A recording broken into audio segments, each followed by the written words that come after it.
dava ou reduzia com 0 volts sendo gerado. Isso, então, criou-se, na química, o potencial padrão.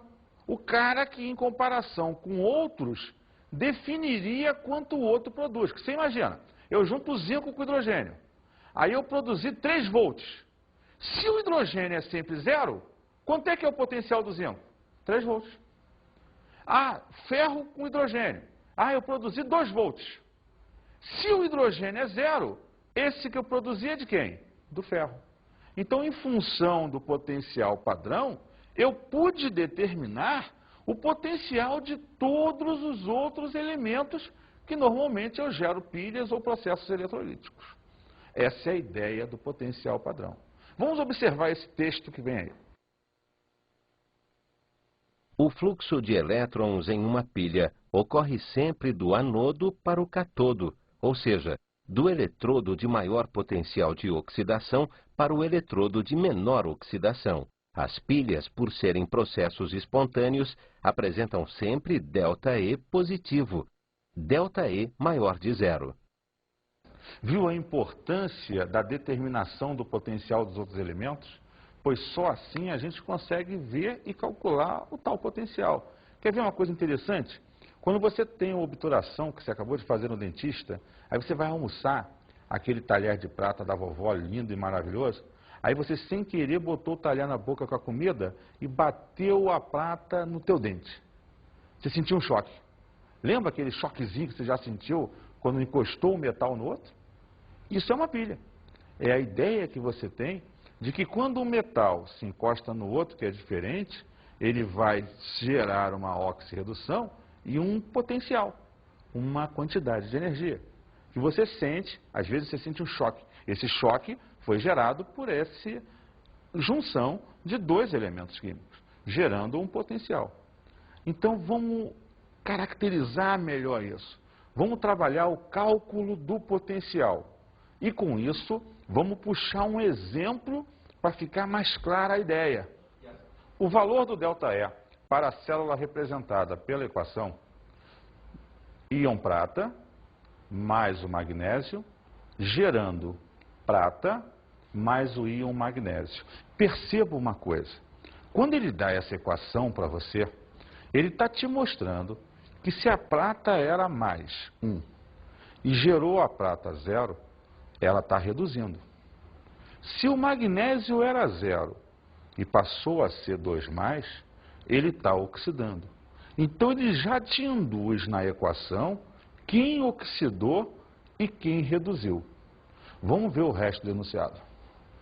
Conhecendo-se os potenciais padrão de redução, então observe que ele deu para você tanto o potencial de redução da prata quanto do magnésio. Mas espera aí, professor, o magnésio oxidou.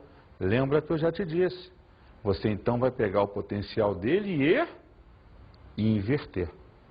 Porque você percebeu na reação que ele oxida. Vamos continuar aqui.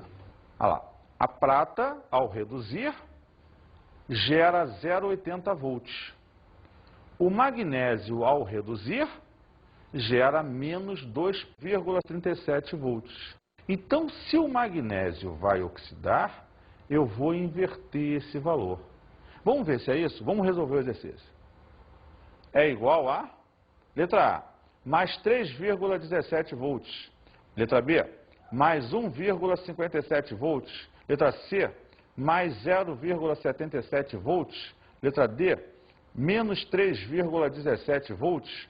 Letra E, menos 0,77 volts. Em função do que eu falei para você, vamos raciocinar a resolução da questão. Como a prata reduz, eu pego a reação de redução e o potencial de redução. Como o magnésio oxida, eu pego a reação de oxidação, inverti a que ele me deu, e o potencial de oxidação. Eu inverti o sinal, olha lá. Então, o ΔE vai ser o potencial de redução mais o potencial de oxidação, dando mais 3,17. Ah, então a alternativa é Letra A, mais 3,17. Entendi, professor. O funcionamento da pilha é muito fácil. Isso, Gotinha. Então você percebeu que é tranquilo trabalhar com o cálculo de potencial de uma pilha. Basta você perceber quem oxida e quem reduz. A partir daí, soma esses valores e você vai ter sempre o potencial da pilha. Vamos observar como as reações de oxirredução atuam em nosso dia a dia. E é um processo não muito agradável. A gente vai falar do desgaste sofrido por peças metálicas por conta da situação da oxirredução. A gente vai falar agora da corrosão. Mais precisamente da corrosão e a proteção dos metais.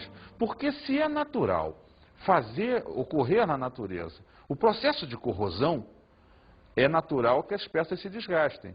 Então me interessa valorizar a peça fazendo com que ela não se desgaste, fazendo com que o meu navio, aquele grande transatlântico, possa cortar o oceano e não enferrujar todo no final da viagem. Conservá-lo o melhor possível. É nesse aspecto que a gente tem que perceber como funciona a corrosão para que a partir daí possamos proteger os materiais. Corrosão é a deterioração de metais através do processo eletroquímico que ocorre nas reações de oxirredução. As corrosões são comuns no nosso dia a dia. A formação de ferrugem em objetos de ferro, o escurecimento da prata, a formação do azinhavre, camada verde de carbonato de cobre que se forma sobre objetos de cobre, etc. Percebeu lá? Quando você define a corrosão, você percebe que ela é um produto da oxirredução e que os metais são os caras que mais sofrem com isso, pela sua facilidade em oxidar, às vezes na presença do ar, na presença da umidade com mais facilidade ainda, e com isso a deterioração da peça. Vamos falar agora sobre a corrosão do ferro, já que basicamente o ferro é um dos materiais mais utilizados por nós no nosso dia a dia. Os objetos metálicos em sua formação ou são de ferro ou são ligas à base de ferro, como por exemplo o aço, que é uma liga de ferro, carbono, oxigênio e assim por diante. O processo de corrosão mais comum é o que ocorre com o ferro. Estima-se que aproximadamente 20% de todo o ferro produzido anualmente é utilizado para repor objetos de ferro corroídos. Você percebeu então? O texto vem complementar e embasar o que nós tínhamos conversado, sendo o ferro hoje uma das coisas mais importantes a serem conservadas, porque senão vai chegar um momento em que não haverá mais ferro para se manter as estruturas que hoje existem no mercado, edifícios e outras coisas mais. Vamos olhar a corrosão do ferro com mais carinho. Vem comigo. Você tem uma barra de ferro, uma viga aqui, aonde o oxigênio do ar atuando na barra, porque ele está em volta de tudo no nosso dia a dia, e a umidade, normalmente a água tem sais presentes nela. Ah, por isso, professor, que no ambiente marinho, na praia, os objetos de ferro enferrujam mais rápido. Isso, esses sais vão ionizar o processo e acelerar a velocidade com que ele ocorre. Então, veja, o oxigênio atua em presença da umidade, gerando o íon hidroxila, levando o ferro a se oxidar e formar um composto diferente do que antes era o ferro metálico. A oxidação do ferro, ele funcionará como anodo, porque o ferro, que era zero, estava na forma metálica, sólido, ele sofreu oxidação. E oxidado, ele vai gerar um outro composto diferente do anterior. Então a barra, que era toda de ferro, começa a ter um desgaste, começa a ter sido transformada em outra substância e isso aqui vai perdendo parte do ferro que existia aqui. Vamos olhar o outro lado do jogo. A redução do oxigênio, que funcionará como cátodo, vai acontecer da seguinte maneira. O oxigênio do ar, que tinha número de oxidação 0, em presença da água e recebendo os elétrons do ferro, vai gerar o íon hidroxila, onde o oxigênio passa a ser menos 2. Então, de 0 para menos 2, ele sofre a redução. Vamos observar a linha geral de raciocínio. Reação global do processo. O ferro, que era 0, vai passar a ferro mais 2. Ele oxidou. E o oxigênio, que era 0, vai passar a oxigênio menos 2. Ele reduziu.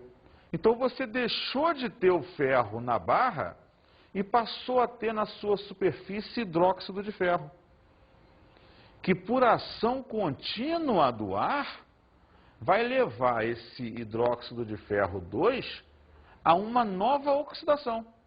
Veja só a reação.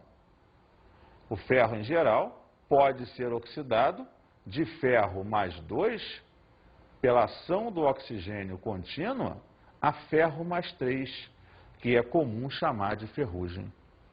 Ok? Proteção contra a corrosão. Se corrói, a gente tem que tentar proteger. Essa é a ideia do jogo. E aí a química criou alguns caminhos onde você pode tentar proteger aquelas peças de ferro. Vamos ver alguns deles. O primeiro deles é a galvanização. A galvanização é a deposição de um metal, diferente do que você quer proteger, sobre o que você vai proteger. Ele vai ficar em películas, camadas sobre aquele material, e aí quando o processo ocorrer, quem oxida é esse metal, e não mais o ferro. Então você trocou o foco da coisa. Normalmente se utiliza o zinco na proteção do ferro.